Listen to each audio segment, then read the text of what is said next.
அனைவருக்கும் வணக்கம். இன்றைக்கு இந்த பதிவில் கபாடபுரம் நாவலின் 3வது பகுதியிலிருந்து பார்க்க போகிறோம். பகுதி 3, தேர்கோட்டம். பேரப்பிள்ளையாண்டான் வரப்போகிறான் என்ற மகிழ்ச்சியினாலும் ஆவலினாலும் அந்த அகாலத்தில் உறங்காதபடி விழித்திருந்தார் பெரிய பாண்டியர் வெந்தேர் செழியர்.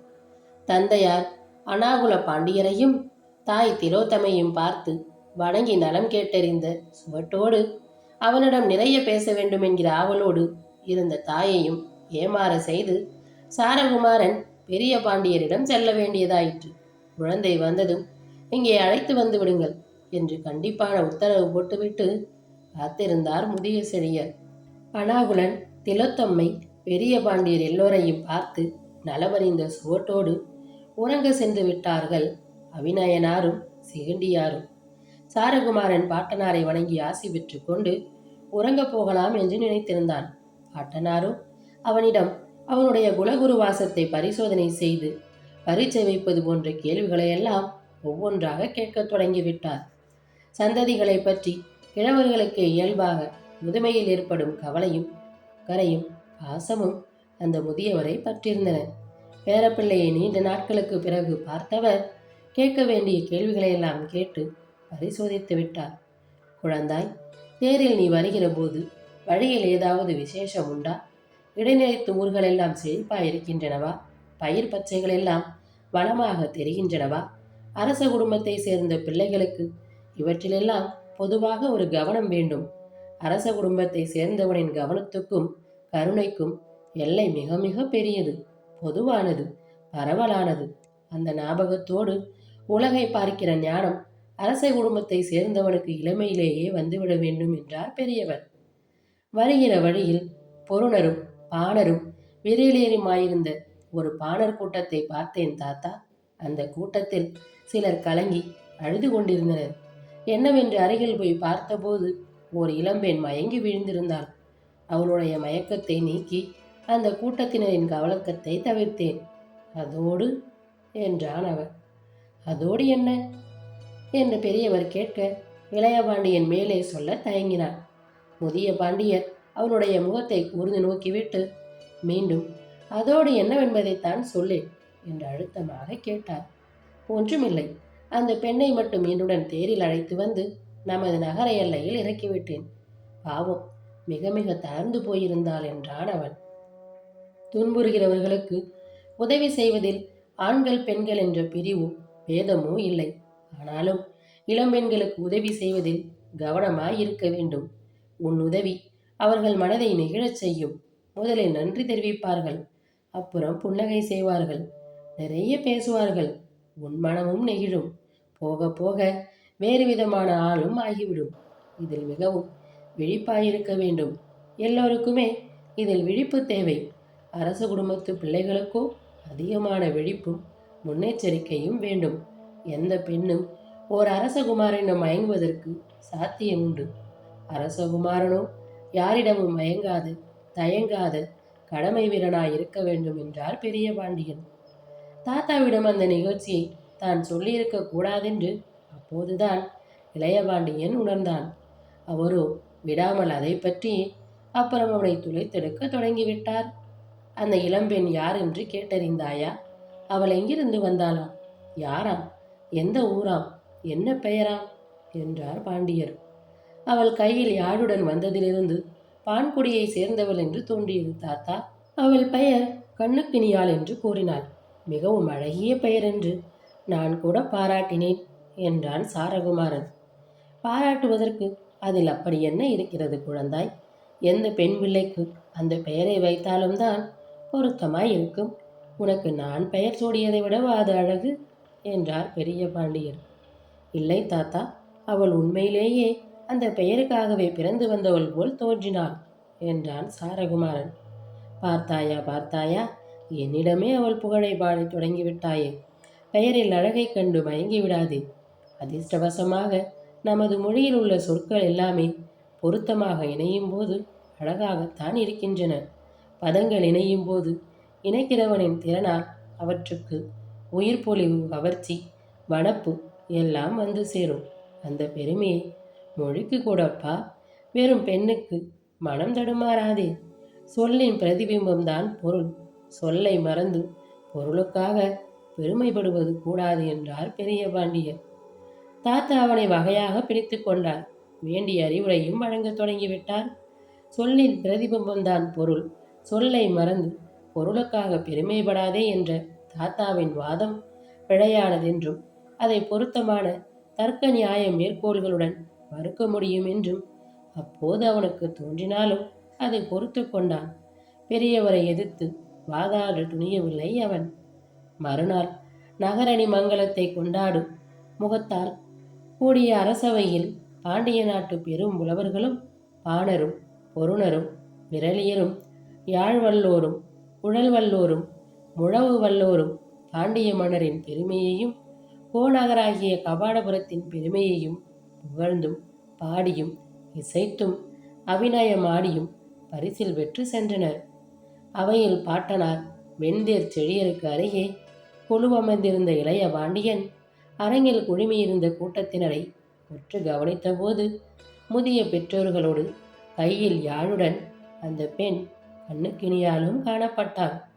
தான் அவளை நோக்கிய அதே வேளையில் அவள் தன்னுடைய பெற்றோரிடம் தன்னை சுட்டி காண்பித்து ஏதோ சொல்லிக் கொண்டிருப்பதையும் அவன் கவனிக்க தவறியவில்லை. அரியணையில் கொலுவிருந்த தந்தையார் அனாகுல பாண்டியனையும் தாய் திலோத்தமையும் புகழ்ந்து பாடிய புலவர்கள் சிலர் தன்னையும் சேர்த்து புகழ்ந்திருப்பதை கேட்டு கூசினான் சாரகுமாரன். அவனை கேட்டு வெட்கப்படும்படி அவனுடைய அழகையும் வசீகரத்தையும் குரல் இனிமையையும் வண்ண வனப்பையும் புலவர்கள் வர்ணித்து புகழ்ந்திருந்தார்கள்.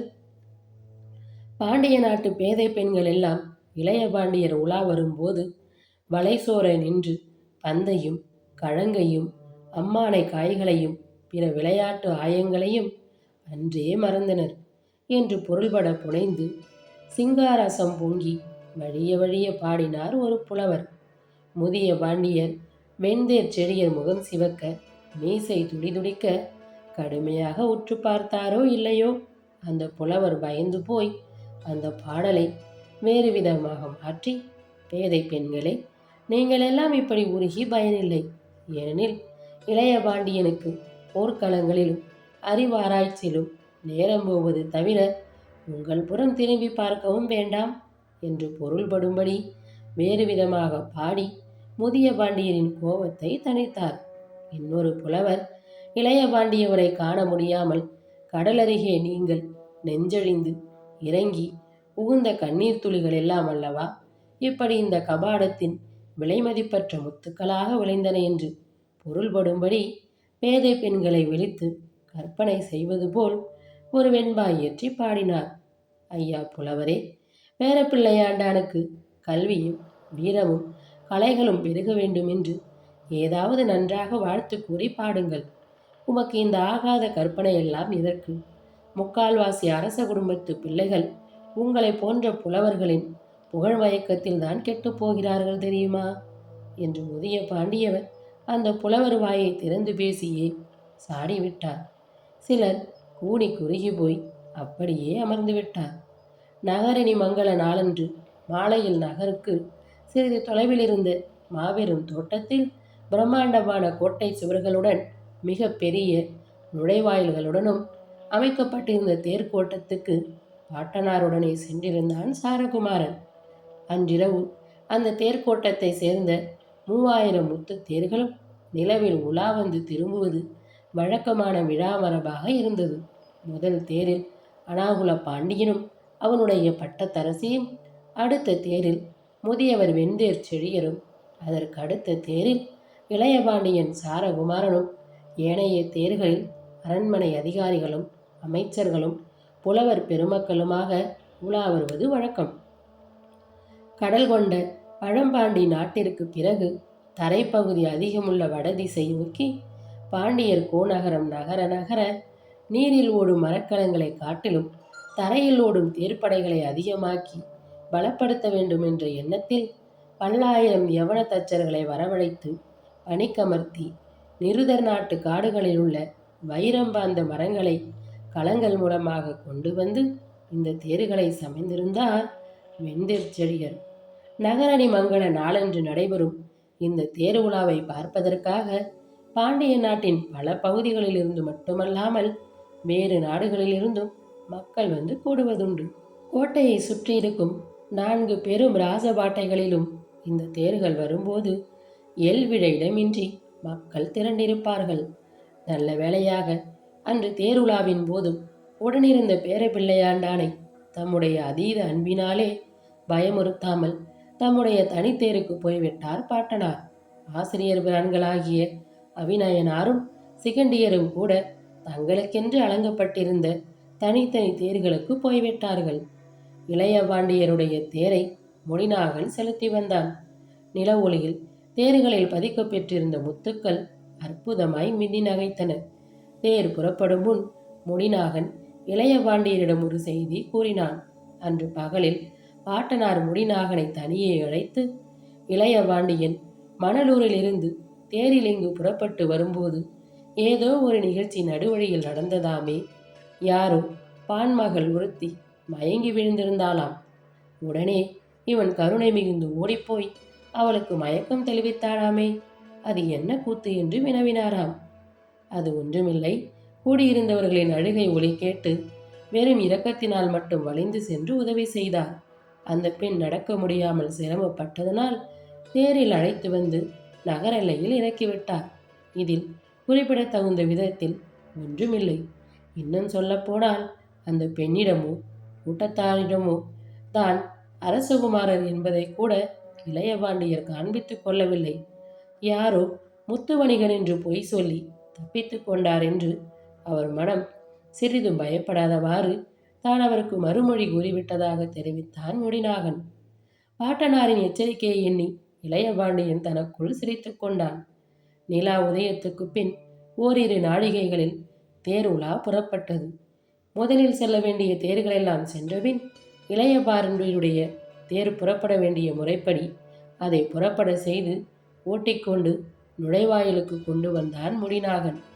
அன்றைக்கு கூடியிருந்த கூட்டத்தினரில் பெரும் பகுதியினர் இளையபாண்டியர் சாரகுமாரனை காண்பதற்காகவே இடித்து நெருக்கிக் கொண்டு கூடியிருந்தார்கள். ஆதலால் அவருடைய தேர் கோட்டத்தின் நுழைவாயில் வழியே வெளிவர இருப்பதை பல்லாயிரக்கணக்கான விழிகள் ஆவலோடு எதிர்பார்த்த வண்ணமாக இருந்தன. அப்படி ஆவலோடு எதிர்பார்த்து காத்திருந்தவர்களில் இளைஞர்களும் இருந்தார்கள், முதியவர்களும் இருந்தார்கள், பெண்களும் இருந்தார்கள், ஆண்களும் கூட இருந்தார்கள், இளம்பெண்களும் இருந்தார்கள், முதிய தாய்மார்களும் இருந்தார்கள், நடுத்தர வயதினரும் இருந்தார்கள், காளைகளும் இருந்தார்கள். இளம்பெண்கள் இளையபாண்டியரின் பேரழகை கேள்விப்பட்டு கூடியிருந்தார்கள் என்றால் இப்படி அந்த இளம்பெண்களின் ஆவலுக்கெல்லாம் காரணம் என்ன என்ற ரகசியத்தை அறிய கூடியிருந்தார்கள் முதியவர்கள். அந்த முதியவர்களை எப்போது வாய்த்தவறி நமது இளவரசர் சாரகுமாரனைப் போல் சுந்தர வாலிபர் 14 கோணங்களிலும் இல்லை என்று புகழ்ந்ததை ஞாபகமாக நினைவு வைத்திருந்துதான் இத்தனை இளம்பெண்களும் இங்கே கூடினார்கள் என்ற ரகசியத்தை முதியவர்கள் அத்தனை பேரும் இப்போது மறந்தவர்களாக காணப்பட்டார்கள். இது தவிர இளையபாண்டியவரின் இசைக்கலை திறனை கேள்விப்பட்டு கூடியவர்கள் பலர். அவருடைய இலக்கிய இலக்கண பயிற்சியை கேள்விப்பட்டு கூடியவர்கள் சிலர். உருண்டு திரண்ட அவருடைய புஜங்கள் மல்யுத்த வீரர்களுக்கே உரிய செழிப்பு அமைய பெற்றவை என கேள்விப்பட்டதால் மல்யுத்தத்தில் ஆசை கொண்ட காளையர்கள் எல்லாம் அந்த பரந்த பொன்மார்பையும் எடுப்பான தடந்தூளையும் காண கூடியிருந்தனர்.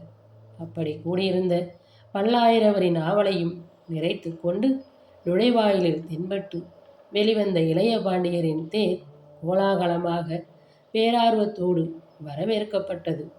கூட்டத்தினர் சாரகுமாரனை கண்கள் நிறைய ஒரு முறையாவது பார்த்துவிட வேண்டி ஒருவரை ஒருவர் இழுத்து நெருங்கி கொண்டு முந்தினர். இளைய பாண்டியரின் தேருக்கு பின்னாலும் வேறு பல தேர்கள் அடுத்தடுத்து வரவேண்டி இருந்ததனால் இளைய பாண்டியரின் தேர் ஒரு கணம் கூட நிற்காது பின்னால் வருகிற தேர்களுக்கு வழி அமைக்குவதற்காக விரைய வேண்டிய நிர்பந்தம் இருந்தது.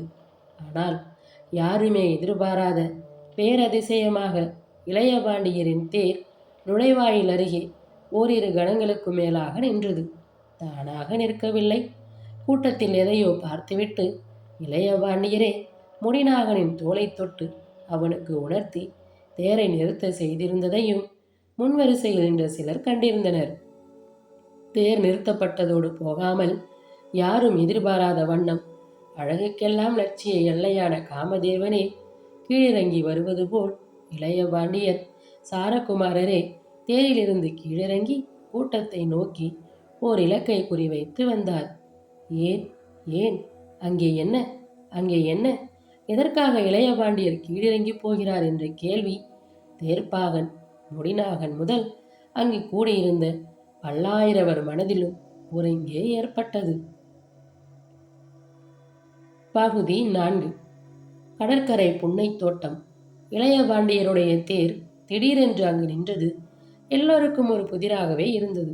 முன்னால் சென்ற தேர்கள் வெகு தூரம் போய்விட்டன.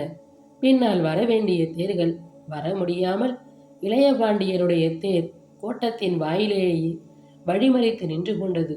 நூலிழை கோத்தார்போல் வரிசையாக இடைவெளி விடாமல் வீதியில் செல்ல வேண்டிய தேர். இதனால் இடைவெளி உண்டாகி அணிவகுப்பு குலைந்தது. அத்தனை அவசரம் என்னவாயிருக்கும் என்று எல்லோருடைய கண்களும் தேரிலிருந்து கீழிறங்கி இளைய பாண்டியர் சென்ற திசையையே நோக்கின. அங்கே அவர்களுக்கு ஓர் அதிசயம் காத்திருந்தது. தேர் உலா கோலத்தில் இளைய பாண்டியர் மிக மிக கவர்ச்சி நிறைந்து தோன்றினார். சொந்த தேசத்தில் விளைந்த முத்துக்களும் ரத்தினங்களும் பதித்த கிரீடத்தோடு சுருண்ட கருங்குஞ்சி பிடரியில் கற்றை கற்றையாய் அழகிட ஆண் சிங்கம் போல் அவர் நடந்து சென்ற அழகைக் கண்டு மயங்காதவர்கள் இல்லை. அவருடைய அழகிலே பெண்மையின் கனிவு இருந்தது என்றால் நடையிலே ஆண்மையின் கம்பீரம் இருந்தது, பெருமிதமும் இருந்தது.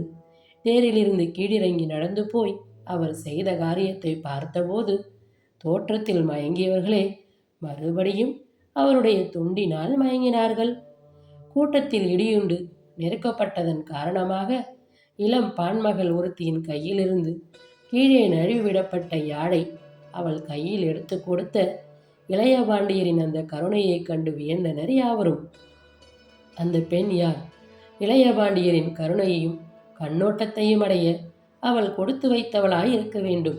அவளுடைய பாக்கியமே பாக்கியம் என்று கூட்டத்தினர் எல்லோரும் அந்த பான்மகளை கண்டு வியந்தது போல் முடிநாகன் வியக்கவில்லை. மணிபுரத்திலிருந்து நகரணி மங்கள விழாவிற்காக கபாடபுரத்துக்கு வருகிற வழியில் இளைய பாண்டியரோடு தேரில் இடம்பெற்ற பெண்தான் அவள். மனத்தில் ஒருவிதமான பயத்தோடு முன்னால் தேர்கள் செல்லும் வீதியை பார்த்தான் முடிநாகன். நல்ல வேளையாக பாட்டனாருடைய தேர் முன்னால் வெகு தூரம் போய்விட்டது. ஆனால் கோட்டத்தினுள்ளிருந்த வெளியே வரவேண்டிய மற்ற ரதங்கள் ஏன் பின்தங்கின என்ற சந்தேகம் முன்னால் போய்விட்டவர்க்கு வரக்கூடாதே என்பது முடிநாகனின் பயமாயிருந்தது. இளைய பாண்டியரை காண்பதில் உள்ள ஆவல் அடங்காமல் கோநகரின் விழா நாளில் அவரை காண முடிந்த ஒவ்வொரு இடத்திற்கும் அந்த பான்மகள் வருவதை கவனித்திருந்தான் முடிநாகன். பகலில் நகரணி மங்களத்துக்காக அரசவை கூடியிருந்த போதும் அங்கு இதே பெண்ணை பார்த்ததாக ஞாபகம் இருந்தது அவனுக்கு. இப்போதும் இளையபாண்டியர் கீழே நழுவி விழுந்திருந்த யாழை அவள் கைகளில் எடுத்தளித்துவிட்டு ஏதோ கூறவே முடிநாகன் அதை செவி கொடுத்து கேட்கலானான். மறுபடியும் உன் யாழை கீழே தவற விட்டு விட்டாயே பெண்ணே, அதற்குள் நான் கூறியதை மறந்து விட்டாயா? கவிஞனின் எழுத்தாணியும் பாணனின் யாழும் வாழ்க்கையின் சோர்வுகளில் கூட அவர்களிடமிருந்து கீழே நழுவிவிடக்கூடாது என்று நான் கூறியது இனிமேலாவது உன் நினைவிருக்கும் அல்லவா என்றார் சாரகுமாரன்.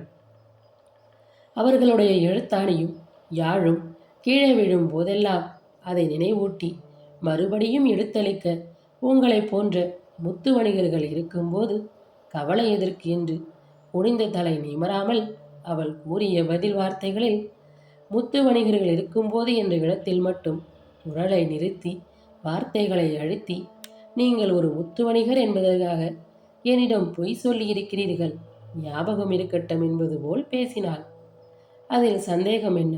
இந்த பாண்டிய நாட்டு கபாடத்தின் புகழ்பெற்ற முத்துக்களுக்கெல்லாம் சொந்தக்காரர்கள் நாங்களே அல்லவா என்று அவள் கேள்வியிலேயே குத்தி காட்டப்பட்ட குறிப்புக்கும் சேர்த்தே மறுமொழி கூறினான் இளையபாண்டியன். அவளும் விடவில்லை, மேலும் அவனை வம்பு கிழத்தாள். கபாடபுரத்து முத்து வணிகர்கள் முத்துக்களோடு பொய்யையும் விலை பேசுவார்கள் போலிருக்கிறதே என்றாள் கண்ணுக்கினியாள். வாணிகத்துக்கு பொய் பாவமில்லை என்றான் சாரகுமாரன். ஆனால் பொய்யே ஒரு வாணிகமாகிவிடக்கூடாது என்றால் கண்ணுக்கினியாள். இதற்கு மறுமொழி கூறாமல் அவளை நோக்கி புன்னகை பூத்த சாரகுமாரன், கண்ணுக்கினியாள், நீயும் உன் பெற்றோர்களும் இங்கு எங்கே தங்கியிருக்கிறீர்கள் என்று அவளை பரிவுடன் கேட்டான். கடற்கரை புன்னை தோட்டத்தில் எல்லா பாணர்களோடும் தங்கியிருக்கிறோம் என்று அவளிடமிருந்து மறுமொழி கிடைத்தது. இந்த விஷயத்தில் இளைய பாண்டியனை கண்காணித்துக் கொள்ள வேண்டிய அந்தரங்க ஒற்றனாகவும் முதிய பாண்டியர் வெண்தேர் செழியர் அவனை நியமித்து வைத்திருந்ததனால் முடிநாகன் இவற்றை கவனித்துக் கொள்ள வேண்டியதாயிற்று. மேலே என்ன பேசுகிறார்கள் என்று முடிநாகன் கவனிக்க அவசியம் இல்லாமல் இளைய பாண்டியன் அந்த பெண் கண்ணுக்கினியாளிடம் விடைபெற்று கொண்டு தேருக்கு வந்துவிட்டான். எனவே முடிநாகனும் தேரை விரைவாக முன்னே விரிந்து கிடந்த வீதியில் செலுத்த வேண்டியதாயிற்று. பின்னால் தங்கிய தேர்களும் அடுத்தடுத்து வந்தன. இளைய பாண்டியர் வலிவில் வந்து பேசிவிட்டு சென்றபோது பெற்றவள் என்பதனால் அப்போது அந்த கூட்டத்தில் இருந்த இளம்பெண்களுக்கெல்லாம் கண்ணுக்கினியால் மேல் பொறாமையாய் இருந்தது. கண்ணுக்கினியாலோ மது உண்ட வண்டு போன்ற மயக்கத்தில் இருந்தாள். யாழில் மீட்டத் தெரிந்த பண்களையெல்லாம் அப்போது தன் நெஞ்சில் மீட்டிக்கொண்டிருந்தாள் அவள். தேர்கோட்டத்திலிருந்து புறப்பட்ட தேருலா நகரை வளைத்து கிடந்த பெருவீதியை சுற்றி கொண்டு மறுபடி தேர்கோட்டத்தின் வாயிலுக்கு வந்து சேர்வதற்குள் விடிந்தாலும் விடிந்துவிடும் என்று தோன்றியது. கூட்டத்தில் பலர் தேர்கோட்டத்தின் மதிர்புறத்து மேடைகளிலும் மணல் வெளியிலும் மரக்கூட்டங்களின் கீழும் அமர்ந்துவிட்டனர். நகரம் சோதிமயமான தீப அலங்காரங்களினால் பிரகாசித்துக் கொண்டிருந்தது. எங்கே திரும்பினாலும் ஒளி, எங்கே செவி கொடுத்தாலும் இசைகளின் இனிய ஒளி, எங்கே கண்டாலும் அலங்காரம், எங்கே பார்த்தாலும் மக்கள் வெள்ளம். நிலா ஒளியில் கடலும் நீளமாக பொங்கி மின்னிக் கொண்டிருந்தது. மரக்கலங்களிலும் சிறு படகுகளிலும் கூட விளக்குகள் மின்னி கடலிலும் ஒரு பெருநகரம் உருவாக்கிவிட்டது போன்ற தோட்டத்தை உண்டாக்கி கொண்டிருந்தன. இந்த நகரணி மங்கள விழா நாளில் மட்டும் தேசங்களிலிருந்து வரும் யாத்ரீகர்களுக்கும் வணிகர்களுக்கும் தென்பழ தீவுகளிலிருந்து வரும் கடற்குறும்பர்களுக்கும் கூட சுங்க கட்டுப்பாடுகள் தளர்த்தப்பட்டிருந்தன. பிற நாடுகளிலிருந்து பண்டங்களை கொண்டு வந்து விற்போருக்கும் கபாடபுரத்திலிருந்து முத்துக்களையும் ரத்தினங்களையும் கொள்முதல் செய்து கொண்டு போகிறவர்களுக்கும் இந்த விழா நாட்களில் வாணிகம் செய்வதற்கு வசதிகள் அதிகமாயிருந்தன. தென்பழந்தீவுகளில் வசித்து வந்த முரட்டு குடிமக்களான கடற்குறும்பர்கள் குருதி வெறி பிடித்தவர்களாயிருந்தும் ஒவ்வொரு ஆண்டும் கபாடபுரத்து நகரணி மங்கள விழாவில் ஏதாவது கலகமூட்டி விட்டு செல்லும் வழக்கத்தை அவர்கள் மேற்கொண்டிருந்தும் அவர்களுக்கு தடை விதிக்காது விட்டிருந்ததற்கு காரணம் பெரிய பாண்டியர் வெண்தேர் செழியரின் பெருந்தன்மையும் அனாகுல பாண்டியரின் துணிவுமே என்று கபாடபுரத்து மக்கள் அறிந்திருந்தனர். வேறு நாடுகளிலிருந்தும் கபாடபுரத்துக்கு வரும் கப்பல்களுக்கும் கபாடபுரத்திலிருந்து வேறு நாடுகளுக்கு செல்லும் கப்பல்களுக்கும் தென்பழந்தீவுகளை கடக்க நேரும் போது இந்த கடற்குறும்பர்களால் விளையும் தொல்லைகளும் வேதனைகளும் நீண்ட காலமாக தவிர்க்க முடியாதபடி இருந்தன. வெண்தேர் செழிய மாமன்னர் காலத்திலும் அனாகுலர் பாண்டியர் காலத்திலும் ஓரளவு அடக்கி ஒடுக்கப்பட்ட பின்பும் இவர்களுடைய கொலைவெறியோ கொள்ளைவெறியோ தனியாமல் அவ்வப்போது தலையெடுப்பதும் மறைவதுமாக இருந்தன. இந்த தென்பழத்தீவு கடற்கொள்ளையர்களின் இனத்தில் பெண்கள் குறைவாகவும் ஆண்கள் அதிகமாகவும் இருந்ததனால் கப்பல்களை கொள்ளையடிக்கும் களங்களிலும் தரைப்பகுதி நகரங்களில் புகுந்து கொள்ளையிடும் காலங்களிலும் பொன்னையும் மணியையும் ரத்தினங்களையும் முத்துக்களையும் கொள்ளையிடுவதை விட அழகிய பெண்களை கொள்ளையிடுவதில்தான் இவர்கள் வெறி பிடித்து அலைந்தனர். இரத்தம் உமிழ்வது போல் உருண்டு அலைபாயும் சிவந்த விழிகளும் உயரமும் பருமனான தோற்றமும் உடலில் அருகம்புல் போல் விகாரமாக செழித்த ரோம அடர்த்தியும் செந்தி போல் சடையிட்டு திரிந்த தலையுமுடியுமாக கொலைக்காரர்கள் என தோன்றுவார்கள் குறும்பர்கள். ஊன் தின்பதிலும் மது வருந்துவதிலும் அளவற்ற ஆவலும் பசியும் உள்ள இந்த கொலைவெறியர்களுக்கும் கபாடபுரத்துக்கும் பழம்பகைகள் நிரம்ப இருந்தன. அரச நீதியையும் ஒழுங்கையும் நிலைநாட்டுவதற்காக பாண்டிய மரபினர் இவர்களை பண்படுத்த முயன்ற முயற்சிகளை எல்லாம் தங்களுடைய சுதந்திர உணர்வையும் கொள்ளையிட்டு திரியும் தொழிலையும் கட்டுப்படுத்தி ஒடுக்கும் ஏற்பாடுகளாகவே இவர்கள் புரிந்து கொண்டதுதான் இதற்கு காரணம். தென்பழ தீவுகளில் அங்கங்கே சிறு சிறு குழுக்களாக திரிந்து வந்த இவர்கள் தொகை எண்ணிக்கையில் சிறிது என்றாலும் இவர்களிடம் வலிமையும் சூழ்ச்சியும் கொடுமையும் அதிகமாக இருந்தன. பாண்டிய நாட்டின் வலிமை மிகுந்த கடற்படை மரக்கலங்களையும் வில் வீரர்களையும் பெருந்தொகையினராய் அனுப்பி இந்த தென்பழ தீவு கடற்கொள்ளையர்களின் இனத்தை உண்டோடு அழித்து விடுவது சாத்தியம் என்று தோன்றினாலும் அப்படி செய்து தீர்த்து விடுவது ராசதந்திரமாகாது என்று விட்டிருந்தார் வெண்தேர்ச்செழியர்.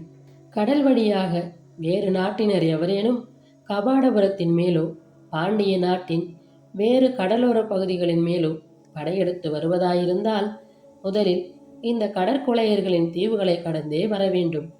பிறவி கலக்காரர்களும் கொள்ளை கூட்டத்தினருமாகிய கடற்குறும்பர்கள் தங்களை கடந்து யார் எங்கு போக முயன்றாலும் வழிமறித்து தொல்லை தருவது இயல்பாக இருக்கும். இந்த காரணத்தை அந்தரங்கமாக சிந்தித்து பார்த்த பின்னே அவர்களை அடக்குவது போல அடக்கிவிட்டு கபாடபுரத்துக்கோ மற்ற நகர்களுக்கோ விழாவணி நாட்களில் அவர்கள் வருவதையோ போவதையோ தடுத்து ஒடுக்காமல் விட்டிருந்தார் பெரிய பாண்டியர். அடாகுலனுக்கும் தந்தையாரின் இந்த ராசதந்திர ஏற்பாடு பிடித்திருந்தது. இந்த ஏற்பாட்டிற்கு பின்னரும் கடற்கொள்ளையர்களின் சிறு சிறு தொல்லைகள் அங்கங்கே எழுவதுண்டாயினும் அவற்றை சாதுரியமாகவும் பெரும்பகை மூளாத வகையிலும் பாண்டிய நாட்டார் எதிர்கொண்டு ஒடுக்கி வந்தனர். இப்படிப்பட்ட கடற்கொள்ளையர்கள் சிலரை நகரடி விழாவென்று இரவில் தேருலா முடிந்ததும் சாரகுமாரனும் முடிநாகனும் சந்திக்க நேர்ந்தது.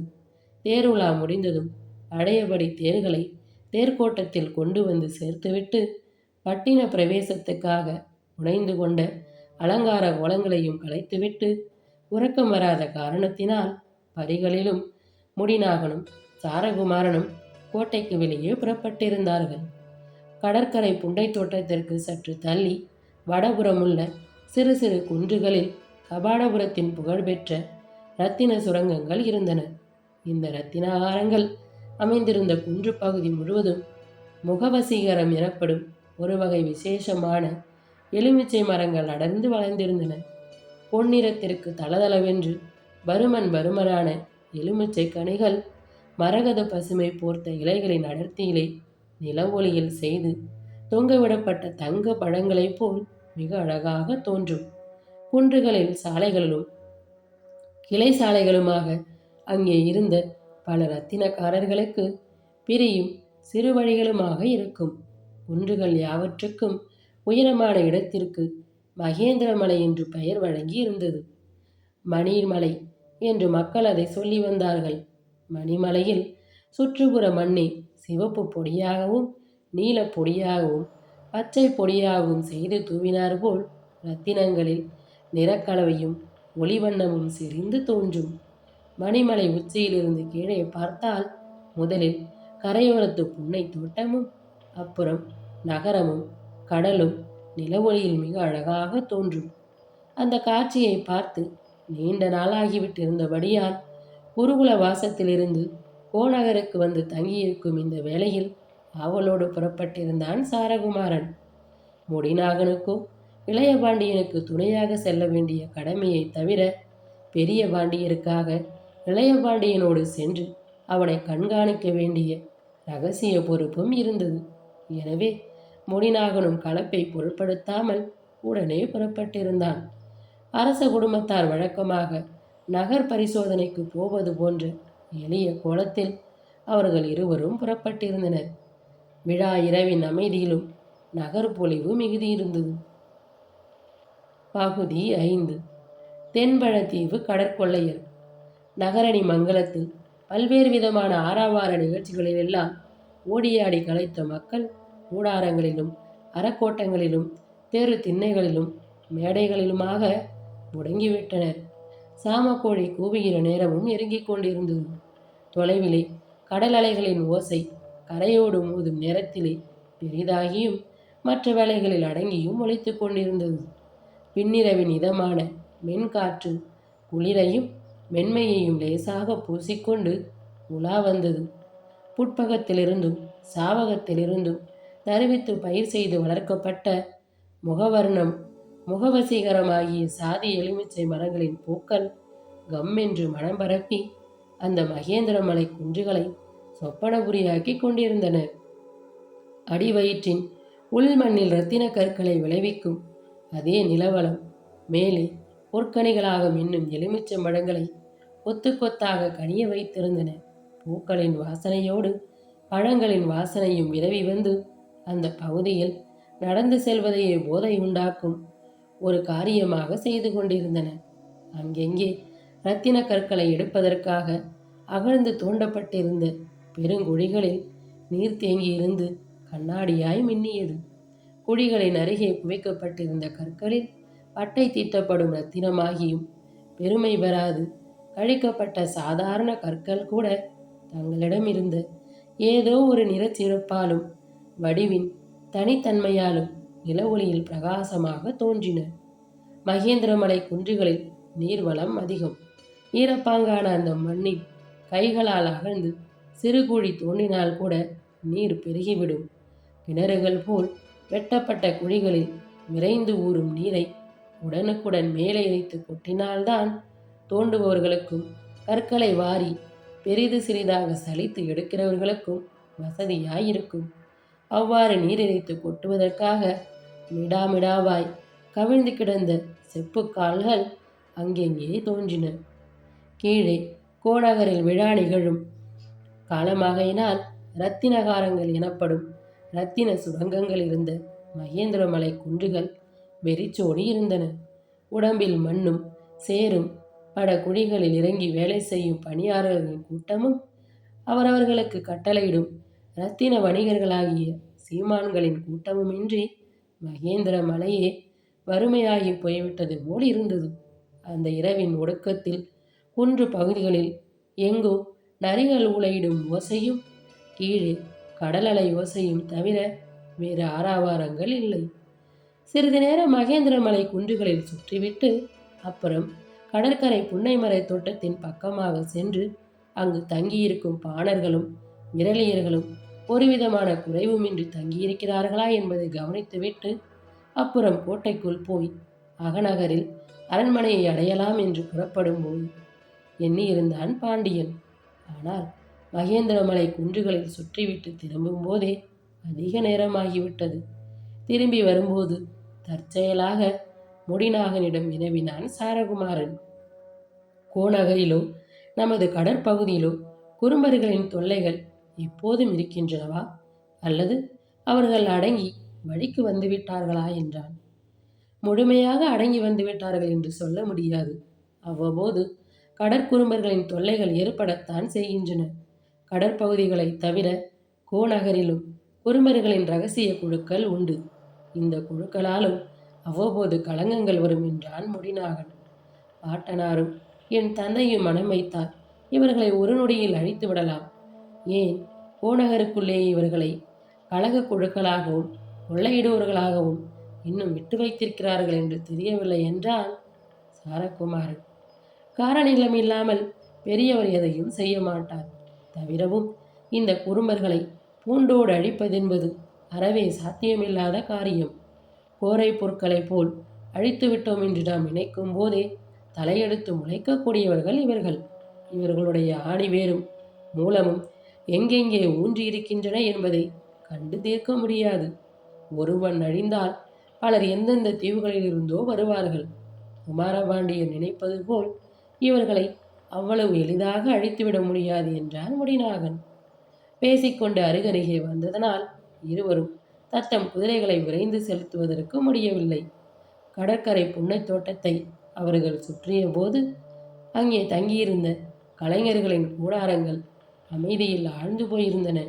அந்த பெண் கண்ணுக்கினியாலும் தன் பெற்றோர்களுடன் இங்கேதான் தங்கியிருப்பதாய் கூறினாள் என்று ஏதோ நினைவு வந்தவனாக முடிநாகனிடம் கூறினான் சாரகுமாரன்.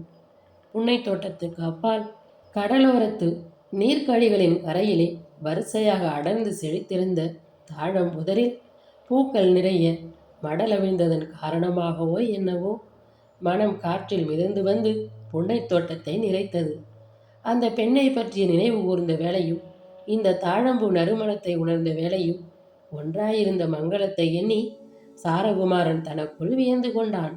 அதையடுத்து புறநகரில் கடைசியாக அவர்கள் புகுந்த பகுதி கடலில் குளித்த முத்துக்களை பல்வேறு வணிகர்கள் திரட்டி வைத்திருந்த கிடங்குகளாகிய பண்டசாலைகள் நிறைந்த வீதியாகும்.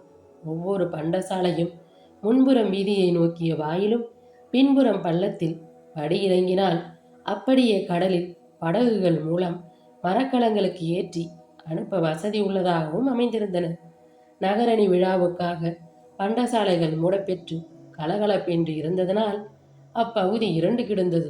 புறப்படும் போது இளைய பாண்டியர் நகர் பரிசோதனைக்கு போய் வர ஆசைப்படுகிறார், நானும் உடன் போய் வருகிறேன் என்று பெரியவரிடம் சொல்லிக்கொண்டு அவர் அனுமதியுடன் தான் புறப்பட்டிருந்தான் முடிநாகன். அதனால் அவன் நேரமாவதை பற்றி கவலைப்படாமல் சாரகுமாரன் போகிற இடங்களுக்கெல்லாம் உடன் போனான். அரச குடும்பத்து கடமைகளை பழகி கொள்வது போன்ற எந்த செயலை இளைய பாண்டியர் செய்தாலும் பெரியவர் அதை தடுக்க மாட்டார் என்பது முடிநாகனுக்கு தெரியும். விலை உயர்ந்ததையும் பெருமதிப்புள்ளவையுமான முத்துக்கள் அடங்கிய பண்டசாலைகள் உள்ள வீதியில் அவர்கள் செல்லும்போது சற்று முன் அவர்கள் இருவரும் எந்த கடற்கொள்ளையர்களை பற்றி பேசிக் கொண்டிருந்தார்களோ அதே கடற்கொள்ளையர்கள் சிலரை சந்தேகத்துக்குரிய சூழ்நிலையில் சந்திக்க நேர்ந்தது. ஒரு பெரிய முத்து மண்டப சாலையின் வாயிலில் அவர்கள் கூட்டமாக நின்றிருந்தனர். இளைய பாண்டியரும் முடிநாகனும் இருளோடு இருளாக அவர்கள் முத்துப்பண்ட சாலையின் வாயிற்கருகே ஒதுங்கி நிற்பதை பார்த்தும் பார்க்காதவர்களைப் போல குதிரைகளை விரைவாக செலுத்தி கொண்டு தெருவின் மறுகோடிக்கு வந்துவிட்டார்கள். என்றாலும் தெருக்கோடியில் ஓர் ஓரமாக சிறிது நேரம் நின்று கொண்டு அதை பற்றி தங்களுக்குள் பேசிக்கொண்டார்கள். கோநகரத்தின் இந்த மங்கள விழா குறும்பர்களின் கொள்ளையோ கொலையோ இல்லாமல் நிறைவட முடியாதென்று சொல்லுகிற அளவுக்கு இது ஒரு வழக்கமாகிவிட்டது. புறவீதியின் இந்த பண்ட சாலைகளினுள்ளே கொள்ளையிட இவர்களுக்கும் வசதிகள் போல் வேறு வசதிகள் எங்கும் கிடையாது. கொள்ளையிட்ட பண்டங்களை அப்படியே பின்புறம் கொண்டு வந்து நிறுத்திய படகில் ஏறிக்கொண்டு கடலுக்குள் போய்விடலாம் என்று முடிநாகன் கூறியதை கேட்டு இளையபாண்டியருக்கு நெஞ்சம் கொதித்தது. முடிநாகன் அப்படி பேசியதும் அவனுடைய மனதுக்கு பிடிக்கவில்லை. இதென்ன முடிநாகா, இந்த சமயத்தில் கதை சொல்வதை போல் இந்த அரக்கர்களை பற்றி எனக்கு சொல்லிக் கொண்டிருக்கிறாயே நீ? இவர்களை தடுக்க நாம் ஏதாவது செய்ய வேண்டாமா? கண்ணால் கண்ட பின்பும் வாழாமல் இருப்பது நல்லதல்லவே? இவர்களுடைய கொலையோ கொள்ளையோ இல்லாமல் விழாவை நிறைவடைவாது என்று நீ சொல்வது போல் நாம் நினைத்து கொண்டு பேசாமல் போய்விட முடியுமா என்றான் சாரகுமாரன். முடியாதென்றாலும் வேற என்ன செய்யலாம் குமாரபாண்டியரே? குறும்பர்களுடைய உடலில் ஓடும் குருதியின் ஒவ்வொரு அணுவிலும் கொலைவெறி கலந்திருக்கும். யார் இன்னார் என்று பார்க்காமல் நெஞ்சுக்குழியை நோக்கி வாளை பிடிப்பது இவர்கள் இயல்பு. பாதுகாப்பு ஏற்பாடுகளோ கருவிகளோ இன்றி வந்திருக்கும் நாம் இருவரும் பலராக கூடி நிற்கும் அவர்களிடம் போய் சிக்கிக்கொள்வது நல்லதென்று நினைக்கிறீர்களா என்றான் முடிநாகன். எப்படி இருந்தாலும் இதை தடுத்தாக வேண்டும். அதற்கு வழி சொல். எந்த வணிகரின் முத்துக்களாயினும் அவை நமது கடலில் விளைந்தவை. அவற்றை நாம் கொள்ளை போக விடக்கூடாது என்று மனம் குவரி பிடிவாதமாக பேசினான் சாரகுமாரன். இதற்கு ஒரே ஒரு வழிதான் இருக்கிறது. இந்த இடத்தில் அதற்கு வாய்ப்பு உண்டா இல்லையா என்பதை இதோ பார்த்து சொல்லிவிடுகிறேன் என்று வீதியின் எதிர்ச்சாலையில் வானலாவ மறித்து கொண்டிருந்த கோட்டை மதில் சுவரை நிமிர்ந்து பார்த்தான் முடிநாகன். அப்படி பார்த்த மறுகணமே அவன் முகம் மலர்ந்தது. கண்களிலும் நம்பிக்கை ஒளி வந்து நிறைந்தது. மேலே கோட்டைப்புற மதிர்ச்சுவரின் உச்சியை பார்த்த பின் திருப்தியோடும் நம்பிக்கை நிறைந்த குரலிலும் இளையபாண்டியரை நோக்கி கூறியலானான் முடிநாகன். ஒரு வழி இருக்கிறது குமாரபாண்டியரே. இந்த இடத்தில் இப்போது இந்த அகால வேளையிலே நமக்கு பயன்படக்கூடிய உதவி அது ஒன்றுதான். நாம் அவர்களிடம் சிக்கிக் கொள்ளாமலே அவர்கள் நம்மிடம் பயந்து ஓடும்படி செய்ய வேண்டுமானால் இதை தவிர வேறு வழியில்லை. என்னோடு தயை செய்து தாமதமின்றி உடனே நான் கூப்பிடுகிற இடத்திற்கு குமாரபாண்டியனும் வர வேண்டும் என்றான் முடிநாகன். இத்தனை அவசரமாக என்னை எங்கே அழைக்கிறாய் முடிநாகா என்றான் குமாரபாண்டியன். அவற்றையெல்லாம் விவரம் சொல்லி விவாதிக்க இப்போது நேரமில்லை. புறநகரிலிருந்து கோட்டை மதில் மேல் ஏறுவதற்குள் வழிகளில் ஒன்று இந்த இடத்திலிருந்து மிக அருகிலுள்ள மதில் சுவர் பகுதியில் உள்ளது. இப்படி புறநகரிலிருந்து மதில் மேல் ஏறுவதற்குள்ள வழிகளுக்கு பெருங்கதவும் அந்த பெருங்கதவினூடே அமைந்த சிறிய திட்டவாயில் கதவும் அவற்றிற்கு காவலாக ஆயுதந்தாங்கிய எவன காவல் வீரனும் உண்டு என்றாலும் நாம் எப்படியும் அவற்றை கடந்து மதில் மேல் ஏறியாக வேண்டும் என்றான் முடிநாகன். ஏறி என்ன சாதித்து விட முடியும் என்றான் சாரகுமாரன். முடிகிறதா இல்லையா என்றுதான் பாருங்களேன் என்றான் முடிநாகன். இருவரும் தத்தம் குதிரைகளை விரைந்து செலுத்தி சென்று அந்த இடத்தை அடைந்தனர். குதிரைகளிலிருந்து கீழிறங்கி படிவழிக்கு நுழைவாயிலான செப்புத்திட்டி வாயிற்கதவை தட்டியதும் பூதாகரமான தோற்றத்தை உடைய கருங்குன்று போன்ற எவன காவல் வீரர் ஒருவன் வந்து கதவை திறந்தான். அவன் கையில் இருந்த தீப்பந்தத்தின் ஒளியில் இளைய பாண்டியர் தனது வலது கரத்தை முன்னீட்டி முத்திரை மோதிரத்தை காண்பித்த போது பயபக்தியுடன் கைகூப்பி வணங்கி வழிவிட்டான் அவன். இளைய பாண்டியனும் முடிநாகனும் உள்ளே நுழைந்து கொண்டு திட்டிவாயிற் கதவை மறுபடியும் அடைத்து தாழிட்டு விடுமாறு அவனுக்கு சைகை காட்டினர். அவன் வெளியே நின்ற குதிரைகளை சுட்டி காண்பித்து சைகையால் முடிநாகனிடம் ஏதோ வினவினான். குதிரைகள் அங்கு நின்றால் நின்றுவிட்டு போகட்டும், நீ கதவை அடைத்து உடனே உட்புறமாக தாழிடு என்று முடிநாகன் கடுமையான முகக்குறிப்போடு விளக்கியவுடன் அவன் கனமான செப்புத்திட்டி வாயிற்கதவை உட்புறமாக தாழிட்டான். அவனை அங்கேயே நின்று கொள்ள சொல்லியதும் இல்லாமல், நாங்கள் சொல்கிற வரை வேறு யார் வந்து கதவை தட்டினாலும் திறக்க வேண்டாம் என்பதையும் உணர்த்திய பின் இருவரும் மதில் மீதேறி அங்கு வீரர்கள் இன்று போர் புரிவதற்காக அமைக்கப்பட்டிருந்த சிறு மேடை போன்ற நீண்ட தளத்தில் பதுங்கி பதுங்கி நடந்து கடக்குறும்பர்கள் கூட்டமாக நின்ற முத்துப்பண்ட சாலை இருந்த பகுதிக்கு நேர் எதிரே மேலே இருந்த சுவர் பகுதியை அடைந்தார்கள். தேரெதிரே கீழ்சாலையில் கொலைஞர்கள் நிற்பது மேலிருந்து நன்றாக தெரிந்தது. இத்துடன் கபாடபுரம் நாவலின் 5ஆம் பாகம் நிறைவுற்று. அடுத்து வரும் பதிவில் 6வது பாகத்தினை பார்க்கலாம். நன்றி, வணக்கம்.